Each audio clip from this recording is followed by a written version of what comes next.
नमस्कार, बाजार आज और कल में आप सभी का स्वागत है। मैं हूं स्वाति रायना। इस शो में बताएंगे बाजार में आज का पूरा एक्शन, साथ ही शेयरों में कमाई के शानदार मौके, ये भी जानेंगे। व्हाट्सएप कर सकते हैं अपना सवाल, हमारा नंबर है 9582222266 और साथ ही आप हमें फेसबुक पर @ZEE Business ऑनलाइन, ट्विटर पर @ZEE Business पर अपने सवाल भेजें #बाजार आज और कल लिखकर।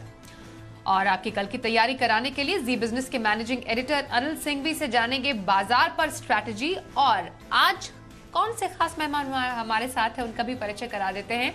आनंद राठी के सिद्धार्थ सिडानी हमारे साथ है। सिद्धार्थ, बहुत स्वागत करते हैं हम आपका आज के इस शो में। बाजार पर सबसे पहले एक नजर डाल लेते हैं, फिर सिद्धार्थ से इस शो में आगे चर्चा की शुरुआत करेंगे। तो लगातार छठे दिन बाजार में गिरावट का सिलसिला जारी रहा। निफ्टी करीब आज 150 अंक टूटा, 16,858 के स्तर पर बंद हुआ। सेंसेक्स में 509 अंकों की गिरावट रही और ये 56,598 के लेवल पर बंद हुआ। बैंक निफ्टी पर नजर डालें तो करीब 600 अंकों की गिरावट हमें बैंक निफ्टी में आज देखने को मिली। और एडिटर्स टेक में अनिल जी से समझते हैं कि बाजार में ये लगातार गिरावट का दौर क्यों चल रहा है। भारतीय बाजारों में लगातार छठे दिन आज दिखा बिकवाली का दबाव, और बिकवाली के लिए सारे के सारे संकेत विदेशी बाजारों से आते दिखे। अमेरिका में S&P 500 और डाउ दोनों ही लगातार छठे दिन गिरते हुए नजर आए। नेस्डेक में हल्के फुल्के हरे निशान के साथ क्लोजिंग हुई, लेकिन सुबह से डाउ फ्यूचर्स फिर से दबाव में दिखे। इसके चलते भारतीय बाजारों का 17,000 के नीचे खुलना तो स्वाभाविक था, खुले भी 16,900 को भी तोड़ा, लेकिन मिड सेशन में हल्की फुल्की रिकवरी आती दिखी। और इस रिकवरी के पीछे दो बड़ी वजह थी। एक तो ये कि थोड़ी बहुत रिकवरी डाउ फ्यूचर्स में आती दिखी, और दूसरा ये कि भारतीय बाजार कल मंथली एक्सपायरी के पहले थोड़े से ओवरसोल्ड होते दिखे निफ्टी बैंक निफ्टी पर, इसलिए शॉर्ट कवरिंग के चलते हल्की फुल्की रिकवरी आई। और इस रिकवरी में एक बार हरे निशान में निफ्टी पहुंचा भी, 17,037 तक का हाई बनाया, लेकिन आखिरी एक घंटे में फिर से डाउ फ्यूचर्स में बिकवाली तेज होती दिखी और उसका असर भारतीय बाजारों पर पड़ा। रुपया भी आज 7 छोड़ता हुआ नजर आया फिर से, और लगभग 82 के लेवल के आसपास डॉलर की कीमत पहुंची। इसने भी मूड, माहौल और सेंटीमेंट खराब करने का काम किया। एफआईएस की तरफ से कैश मार्केट में बिकवाली हो रही है, बिल्कुल हो रही है, लेकिन बिकवाली का आंकड़ा थोड़ा कम हुआ और मंथली एक्सपायरी के ठीक पहले थोड़ी बहुत कैश मार्केट, थोड़ी बहुत स्टॉक और इंडेक्स फ्यूचर्स में एफआईएस की तरफ से हल्की फुल्की शॉर्ट कवरिंग हुई।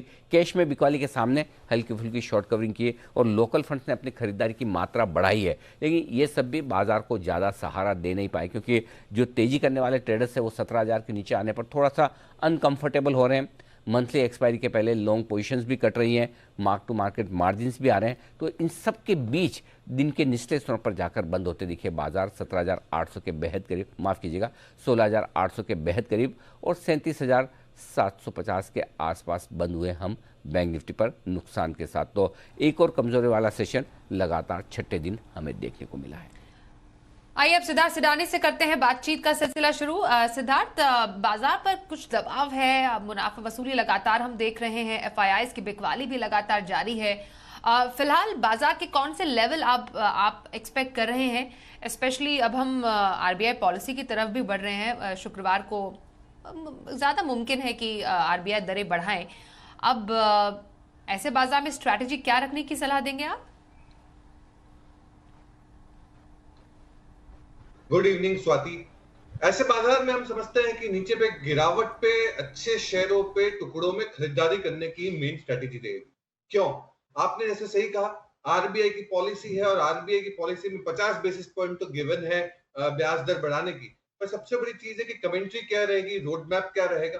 और रोड मैप पूरी तरीके से अभी जो दिख रहा है वो फेड के ऊपर निर्भर करता है, क्योंकि फेड किस हिसाब से अब आने वाले नवंबर और दिसंबर की पॉलिसी में एक्ट करता है उसके ऊपर डिपेंड रहता है। बट बाजार में वॉलेटिलिटी जरूर रहेगी, नीचे में गिरावट रहेगी। और अगर लेवल्स की बात करूं तो नीचे में 16,600 भी आप देख सकते हैं निफ्टी में, और ऊपर में 17,200। तो ये ओवरऑल पर्सपेक्टिव से मार्केट का रुख है। बट बाय ऑन डिप्स, अच्छी क्वालिटी की कंपनियां टुकड़ों में खरीदे। ओके, बाय ऑन डिप्स की स्ट्रैटेजी रखने की सलाह सिद्धार्थ सिडानी की तरफ से आ रही है। आइए अब आपकी कुछ पसंदीदा स्टॉक्स पर भी चर्चा कर लेते हैं। सिद्धार्थ, किसी का महीना 2 महीने का नजरिया हो तो आपका कौन सा स्टॉक है जो आप आज रेकमेंड करने वाले हैं, और लंबी अवधि के खरीदारी के लिए भी स्टॉक बताइएगा। बिल्कुल स्वाति, अगर महीने 2 महीने की बात हो, जिसे हम पोजिशनल कहते हैं, इसमें मैकडॉवेल्स यूनाइटेड स्पिरिट्स काफी बेहतरीन लगता है मुझे, जिसका दाम अभी करीबन 845 है। स्टॉप लॉस आपको रखना है 760 का और टारगेट रखना है 1035 का। अल्कोहलिक बेवरेजेस वाली कंपनी यूनाइटेड स्पिरिट्स, जिसके लिए अभी यूके की जो एफटीए हो रही है, फ्री ट्रेड एग्रीमेंट, इसके बीच में भी यूनाइटेड स्पिरिट्स मैकडॉवेल्स को बहुत बेनिफिट हो सकता है। और साथ ही साथ बिजनेस अगर बात करूं तो पहली तिमाही में 17% का वॉल्यूम ग्रोथ हमने देखा। सेल्स वॉल्यूम्स बहुत पिकअप कर रहे हैं PNA category, premium and above category में। और प्रीमियम कैटेगरी जो इनकी है वो 70% रेवेन्यू का कंट्रीब्यूशन करती है। डेट फ्री कंपनी है, रिटर्न रेशियोज डबल डिजिट आ सकते हैं। तो मैकडॉवेल्स यूनाइटेड स्पिरिट्स पे खरीदारी की राइट टारगेट आपको रखना है 1035 का। अब रही बात लॉन्ग टर्म पर्सपेक्टिव से आपको क्या करना है। लॉन्ग टर्म पर्सपेक्टिव से अगर आपको कोई शेयर खरीदना हो तो स्मॉल कैप श्रेणी में एप्कोटेक्स काफी बेहतरीन लगता है हमें। एप्कोटेक्स पे खरीदारी की राय, जिसका टारगेट आपको रखना है 703 का। अब ये कंपनी करती क्या है? ये कंपनी है सिंथेटिक रबर में और लीडिंग प्रोड्यूसर है सिंथेटिक रबर का, लेटेक्स वगैरह वगैरह। और इनका केपेक्स का प्लान था 190 करोड़ का, जिसमें से 100 करोड़ का कैपेसिटी एक्सपेंशन ऑलरेडी कर चुकी है कंपनी। 90 करोड़ का कैपेसिटी एक्सपेंशन होना बाकी है। ग्लोबल प्रेजेंस दमदार, साउथ ईस्ट एशिया, अफ्रीका, दूसरे सब ग्लोबल कंट्रीज में। तो मुझे लगता है कि एप्कोटेक्स सिंथेटिक रबर बनाने वाली कंपनी लंबे समय के लिए, यानी कि 9 से 12 महीने के लिए आप खरीद सकते हैं। टारगेट रखना है 703 का। ओके, तो सिद्धार्थ सिडाने के दो स्टॉक पिक्स जो उन्होंने रेकमेंड किए हैं, पोजिशनल व्यू यूनाइटेड स्पिरिट्स में रखने की सलाह आ रही है और लॉन्ग टर्म के लिए एप्कोटेक्स में खरीदारी का सुझाव आज आया है सिद्धार्थ सिडानी की तरफ से। आइए कुछ दर्शकों के सवाल शो में शामिल करते हैं और पहले कॉलर इस वक्त हमारे साथ है कोलकाता से अभिजीत दत्ता। अभिजीत जी, बहुत स्वागत करते हैं आपका शो में। बताइए कौन से स्टॉक पर सवाल है आपका? मैडम, मेरे पास KEI इंडस्ट्री का 50 शेयर है एट द रेट ऑफ 1300 का। मैं लॉन्ग टर्म के लिए इसका होल्ड करना चाहती हूँ। ओके, अभिजीत जी के पास KEI है, कुछ मुनाफे पर भी हैं और लॉन्ग टर्म का व्यू ये जानना चाह रहे हैं इस पर्टिकुलर स्टॉक में। क्या कर सकते हैं सिद्धार्थ?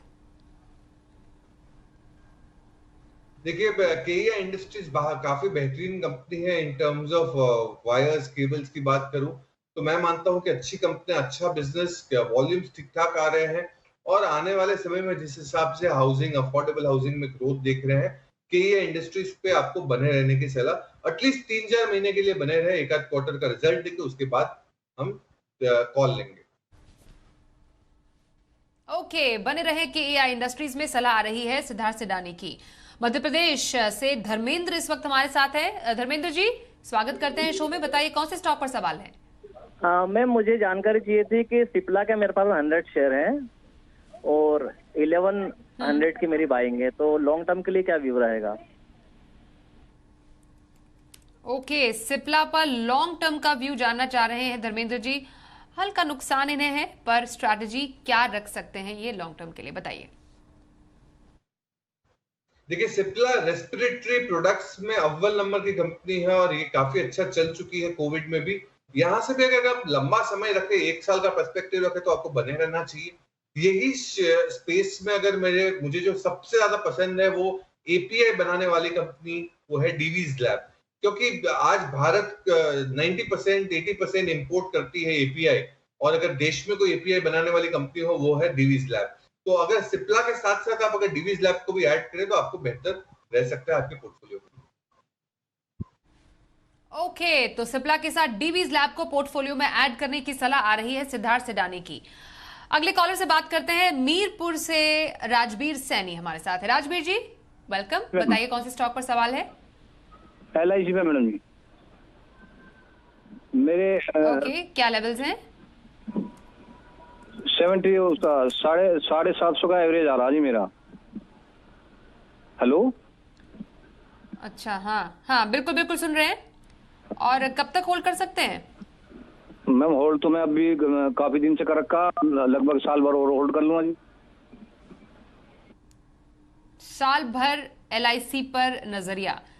क्या इस स्टॉक पर खरीदारी, माफ कीजिए, स्ट्रैटेजी आप की सलाह देंगे? क्या इसको निवेशित रखें, इसमें एवरेज करें, या फिर अभी कोई और स्ट्रैटेजी आपकी तरफ से आएगी?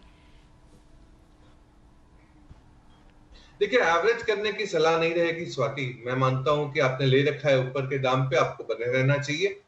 और अगर यही श्रेणी में जो स्पेस में प्राइवेट कंपनी जो मुझे सबसे अच्छी पसंद आती है वो है एचडीएफसी लाइफ। इसमें आपको एक मोमेंटम जरूर बन सकता है, बट अभी पूरा ही इंश्योरेंस समूह थोड़ा सा कमजोर है, तो एचडीएफसी लाइफ को भी लंबे समय के लिए आपको लेने की सलाह रहेगी।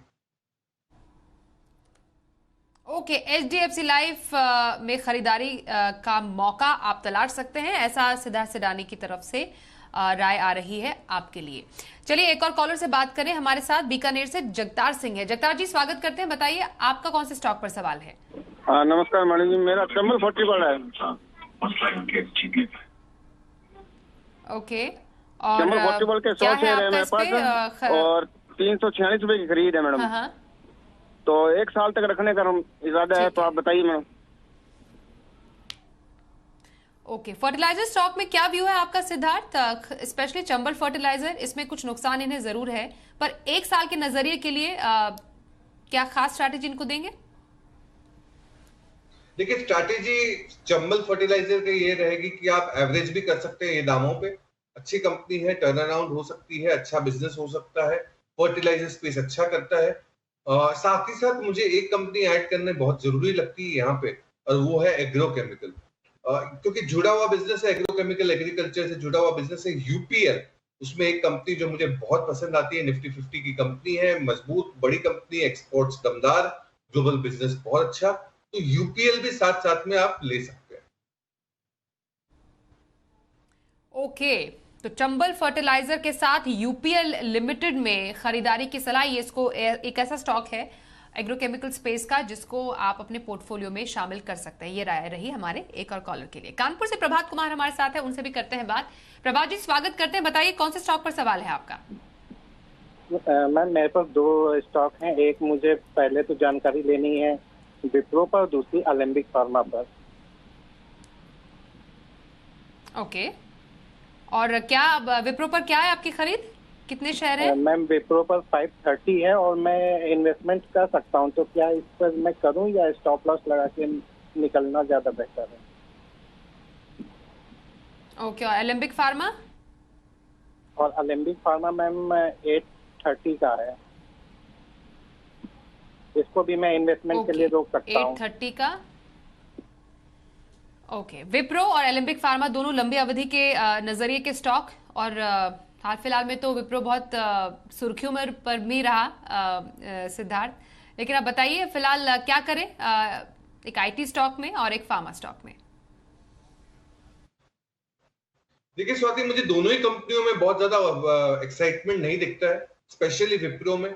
और तो मैं विप्रो की तो आपको निकलने की सलाह दूंगा। हो सकता है कि आपको नुकसान झेलना पड़े, बट अगर आपको स्विच करना हो तो 2 कंपनी बहुत बेहतरीन लग रही है आईटी स्पेस में। वो पहली तो है इन्फोसिस और दूसरी मिड कैप श्रेणी में परसिस्टेंट सिस्टम्स। परसिस्टेंट सिस्टम्स लगातार कंसिस्टेंटली अच्छा नतीजे देती आ रही है क्वार्टर आफ्टर क्वार्टर, तो ये दोनों कंपनियों पे आप चले जाए। और एलेम्बिक से निकल के मैं आपको यही सलाह दूंगा कि आप डीवीज लैब पे निवेश करें, क्योंकि एपीआई स्पेस काफी मजबूत लग रहा है। ओके, तो विप्रो से निकलकर इन्फोसिस और परसिस्टेंट सिस्टम पे जाने की सलाह यहाँ पर आ रही है हमारे आज के एक्सपर्ट की, और एलेम्बिक फार्मा से निकलकर डीवीज लैब खरीदारी की सलाह हमारे आज के एक्सपर्ट की तरफ से हमारे स्कॉलर को। एक सवाल लेते हैं जो हमारे पास व्हाट्सएप पर आ रहा है चंपारण से मोहम्मद तालिब साहब का। टाटा पावर पर इनका सवाल है। 35 शेयर इनके पास है और इनके पास इनकी जो खरीद है 240 है टाटा पावर पर। क्या राय देंगे टाटा पावर पर? फिलहाल अभी स्ट्रैटेजी क्या रख सकते हैं ये? बिल्कुल बने रहे टाटा पावर पे, मजबूत कंपनी है, बहुत अच्छा रिजल्ट आ सकते हैं आने वाले टाइम में। पिछले क्वार्टर के रिजल्ट उतने अच्छे नहीं थे, बट मैं उम्मीद करता हूं ये क्वार्टर में रिजल्ट अच्छे रहे। सबसे बड़ी चीज है कि रिन्यूएबल एनर्जी में तो अच्छा बिजनेस कर रहा है, स्टिक सेल भी किया है। साथ ही साथ इलेक्ट्रिक व्हीकल के जो इंफ्रास्ट्रक्चर सेटअप है, ये टाटा पावर ने कारभार उठा रखा है। करीबन 18,000 एचपी के पेट्रोल पंप के साथ टाइप किया। हर एक पेट्रोल पंप में आपको ईवी स्टेशंस दिखेंगे इंफ्रास्ट्रक्चर के। तो ओवरऑल तरीके से मुझे बिजनेस पॉइंट ऑफ व्यू से बहुत अच्छा लगता है, इंटरेस्टिंग लगता है टाटा पावर। कहीं पे भी आपको ये गिरावट में 200 के करीब मिले तो आपको एवरेजिंग जरूर करनी चाहिए। ओके, तो चलिए टाटा पावर पर ये रही राय हमारे आज के एक्सपर्ट की। एक और कॉलर से बात करें, आजमगढ़ से आशुतोष यादव का सवाल लेते हैं। आशुतोष जी वेलकम, बताइए कौन से स्टॉक पर सवाल है आपका? नमस्ते मैम, मैं ये कहना चाह रहा हूँ मैम, मेरे पास 150 शेयर है नोसिल के। मैंने इसको परचेज किया है 287.9 पे। मैम अब इसका रेट काफी गिर चुका है, बट मैं इसको 5 मंथ के लिए होल्ड कर सकता हूँ। तो मैम क्या बेस्ट ऑप्शन रहेगा? इसको होल्ड करना चाहिए कि इस समय जो लॉस चल रहा है उस पर लेके इसको निकल जाना चाहिए? नुकसान बुक करके निकले या फिर 5 महीने के लिए होल्ड करें नोसिल? सिद्धार्थ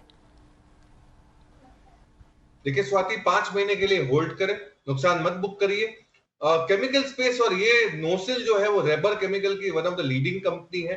बिजनेस तो थोड़ा सा वीक हो चुका था, मार्जिन वगैरह वीक हुए थे पिछले क्वार्टर में, बट वो अमूमन हर एक स्पेशलिटी केमिकल या केमिकल कंपनियों का हाल था। मुझे लगता है अब यहाँ से हाल बेहतर हो सकता है, तो नोसिल पे बने रहने की सलाह। साथ ही साथ कुछ ऐड करना हो स्पेशलिटी केमिकल में तो मेरा फेवरेट दीपक नाइट्राइट, इसको जरूर ऐड कर सकते हैं। 2700 रुपए का टारगेट प्राइस, इसमें 5 महीने नहीं साल भर का नजरिया रखना पड़ेगा। नोसिल बने रहे और दीपक नाइट्राइट एक और स्टॉक है साल भर के नजरिए के लिए, खरीदारी के लिए आप इसमें मौके तलाश सकते हैं। कल के बाजार पर क्या रखे खास स्ट्रैटेजी और बाजार के लिए अहम संकेत, समझते हैं अनिल जी से।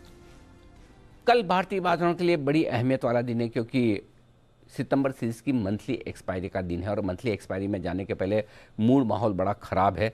लॉन्ग पोजीशन यानी कि तेज़ी की पोजीशन बनाने वाले ट्रेडर्स फंसे हुए हैं। उम्मीद किसी चमत्कार की है कि हो जाए, ग्लोबल मार्केट्स कुछ अच्छे हो जाएं तो एक शॉर्ट कवरिंग का सहारा मिले और नुकसान कम हो पाए। लेट्स सी क्या कुछ होता है, क्योंकि भारतीय बाजारों के बंद होने के वक्त डाउ फ्यूचर्स 200 पॉइंट नीचे ट्रेड कर रहे हैं, यानी कि अमेरिका में एक और कमजोरी से वाले सेशन की आशंका तो बिल्कुल है अभी तक तो ये लगता है। लेकिन कहाँ अमेरिका के बाजार बंद होंगे और कल डाउ फ्यूचर्स क्या होगा, उससे हम शुरुआत करने की कोशिश करेंगे। इसके अलावा अमेरिका के बॉन्ड यील्ड्स और साथ ही डॉलर इंडेक्स पर भी रहेंगी नज़र। भारतीय बाजारों में हमारी अपनी नज़रें होंगी, हमारे अपने डेटा पर। मार्केट ओवरसोल्ड है निफ्टी बैंक निफ्टी पर, लेकिन शॉर्ट कवरिंग की जो भी तेज़ी होती है वो थोड़ी देर के लिए होती है और उसके बाद वापस से बिकवाली आती है। एफआईज की बिकवाली के आंकड़े बढ़कर आते हैं या घटकर, ये देखना भी अहम और इंटरेस्टिंग होगा। लेकिन एक्सपायरी के दिन बड़े एक्शन के लिए कल आपको तैयार होना चाहिए। जो सपोर्ट नीचे की तरफ है वो है 16,600 से 16,700 की रेंज में, और ऊपरी स्तरों पर 17,200 की रेंज में रुकावट है। थोड़ी बड़ी रेंज इसलिए दे रहा हूँ, कल मंथली एक्सपायरी है। बैंक निफ्टी का जहाँ तक सवाल है 37,750 के आसपास हम बंद हुए हैं। अगला जो सपोर्ट है वो 37,200 से 37,350 की रेंज का रहेगा, और ऊपरी स्तरों पर 38,200 से 38,350 की रेंज ऐसी होगी जहां पर बाजार जाकर आपको रुकते हुए दिख सकते हैं। तो कल के सेशन में भी बड़े एक्शन वाला दिन होगा, और साथ ही परसों जब क्रेडिट पॉलिसी आने वाली है तो उसके पहले अगले 2 ट्रेडिंग सेशन भारतीय बाजारों में और बड़े एक्शन के रह सकते हैं, और उसके बाद सोमवार से बाजारों में थोड़ी स्टेबिलिटी और वॉलेटाइल उतार चढ़ाव कम होने की आप उम्मीद कर सकते हैं। अब देखते हैं कल का ऑप्शन।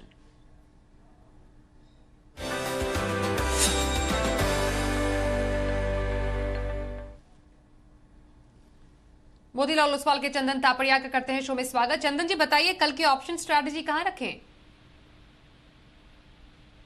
बना रहा है और वीकनेस बनी हुई है, तो निफ्टी जब तक अब 17,071 नहीं पार करता है, बाजार में थोड़ा सा प्रेशर रहेगा, तो उस लेवल को निकालना बहुत जरूरी है। स्टॉक वाइज बात करें तो 2 ट्रेड सेटअप है। एक है एशियन पेंट, एक कंसोलिडेशन ब्रेकआउट हुआ है गिरते हुए क्रूड की वजह से, पॉजिटिव स्ट्रक्चर यहाँ पे है। तो एशियन पेंट का 3550 का कॉल लेने की खरीदारी सलाह रहेगी। 10 रुपए का स्टॉप लॉस लगाइए। ये कॉल आपको ऊपर में 60 से 65 रुपए की टारगेट दिखा सकता है। वहीं दूसरा ट्रेड नेगेटिव साइड में रहेगा, बंधन बैंक की पुट लेने की सलाह रहेगी। बंधन बैंक 255 का पुट लें, 2 रुपए का स्टॉप लॉस लगाइए। और हमारा मानना है कि बंधन बैंक नीचे में 250 245 होते हुए ये पुट का टारगेट 8 रुपए तक जा सकता है। ओके, कल के ऑप्शन स्ट्रैटेजी के लिए चंदन तापड़िया के 2 पिक्स हमने जानी। आइए अब चंदन जी थैंक यू सो मच, और सिद्धार्थ आपके पास आ रहे हैं, बताइए 1 से 2 दिन का नजरिया कौन से स्टॉक में? 1 से 2 दिन का नजरिया रहेगा टाटा मोटर्स पे। टाटा मोटर्स पे खरीदारी की राय, दाम अभी 398 का, स्टॉप लॉस आप रखे 387 का, और टारगेट आप रखे 422 422 का Tata Motors. Okay, Tata Motors 1 से 2 दिन के नजरिए के लिए सिद्धार्थ सिडानी की खरीदारी की पिक। बहुत धन्यवाद सिद्धार्थ हमारे साथ शो में शामिल होने के लिए। बाजार आज और कल में बस इतना ही रुक।